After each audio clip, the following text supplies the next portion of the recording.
Hello friends, നമുക്കിന്ന് pineapple പച്ചടി ഉണ്ടാക്കാം. അതിനായി ഗ്യാസിലേക്ക് ഒരു ചട്ടി എടുത്ത് വെച്ചിട്ടുണ്ട്. അതിലേക്ക് വെളിച്ചെണ്ണ ഒഴിച്ചു കൊടുത്തു. അതിലേക്ക് ചെറുതായി അരിഞ്ഞ പൈനാപ്പിൾ ഇട്ട് കൊടുത്തു. ശേഷം കുറച്ച് ഇഞ്ചി, പിന്നെ ഒരു 3 പച്ചമുളക്, പിന്നെ ഉപ്പ്. ഞാൻ കുറച്ച് മഞ്ഞളും കൂടി ചേർക്കുന്നുണ്ട്. എനിക്ക് കുറച്ച് മഞ്ഞ കളറുള്ളതാണ് ഇഷ്ടം, അതുകൊണ്ട് മഞ്ഞൾ ചേർത്തിട്ടുണ്ട്. നിങ്ങൾക്ക് വേണ്ടെങ്കിൽ ചേർക്കേണ്ട.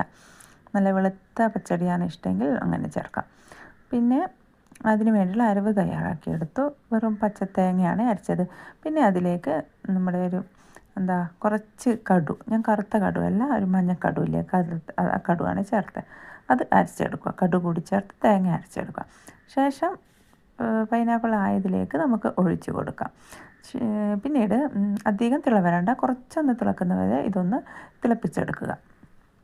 പിന്നെ അതിലേക്ക് കുറച്ചൊരു ചൂട് തണിയാൻ വേണ്ടി വെച്ചതിന് ശേഷം, അധികം ചൂടൊന്നും തണിയണ്ട, കുറച്ച് തണിഞ്ഞതിന് ശേഷം നമുക്കതിലേക്ക് തൈര് ഒഴിച്ച് കൊടുക്കാം. അധികം പുളിയൊന്നും വേണ്ട കേട്ടോ, കണക്ക് പുളിയുള്ളൊരു തൈര് ഒഴിച്ച് കൊടുത്തിട്ട് മിക്സ് ആക്കുക. പിന്നെ ഉപ്പൊക്കെ നോക്കിയതിന് ശേഷം ആവശ്യത്തിന് ഉപ്പൊക്കെ ചേർത്ത് നല്ല രീതിയിലൊന്ന് ഇളക്കി കൊടുക്കുക. ഇനി കത്തിച്ച് കൊടുക്കുകയൊന്നും വേണ്ട കേട്ടോ.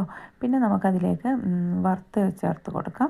അതിനായി ഞാൻ കടായി വെച്ചിട്ടുണ്ട്. അതിലേക്ക് വെളിച്ചെണ്ണയാണ് ഒഴിച്ചത്. പിന്നെ കടു ചേർത്ത് ഒരു 2 ചെറിയ ഉള്ളി മുറിച്ചിട്ടിട്ടുണ്ട്.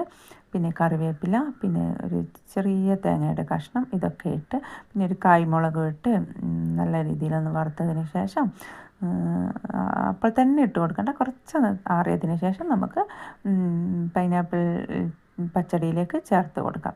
നല്ല ടേസ്റ്റാണ് കേട്ടോ. ഇത് ഒന്ന് ഉണ്ടാക്കി നോക്കുക എല്ലാവരും.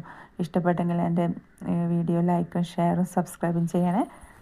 നല്ലൊരു പച്ചടിയാണ്. എല്ലാവരും ഒന്ന് തയ്യാറാക്കി നോക്കണം.